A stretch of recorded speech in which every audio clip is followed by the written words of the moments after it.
बऱ्याच लाडक्या बहिणींचं काय झालं आहे, की घाई गडबडीत ई-के-वाय-सीची प्रक्रिया चुकलेली आहे.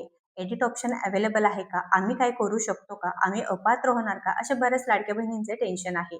तर पती किंवा वडिलांचं जे काही आधार क्रमांक टाकून ई-के-वाय-सी प्रक्रिया करायची होती, पण घाई गडबडीत काय झाले, की आम्ही नातेवाईकांचा आधार क्रमांक टाकलेला आहे किंवा जिथे होय पाहिजेल होतं तिथे नाही टाकलंय. अशा बऱ्याचशा चुका झाल्या आहेत. तर लाडक्या बहिणींनो, महत्त्वपूर्ण माहिती असणार आहे. त्यामुळे रीलला सेव्ह व शेअर करा व अशाच महत्त्वपूर्ण माहितीसाठी आपल्याला फॉलो व सबस्क्राईब करा.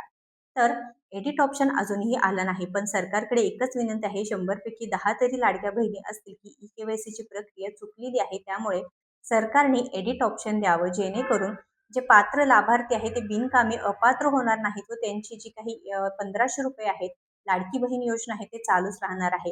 तुमची ई-के-वाय-सी चुकली आहे का बरोबर आहे? नक्कीच कमेंट करून सांगायचं आहे. तुम्हाला किती हप्ते जमा झाले हे सुद्धा नक्कीच सांगायचं आहे.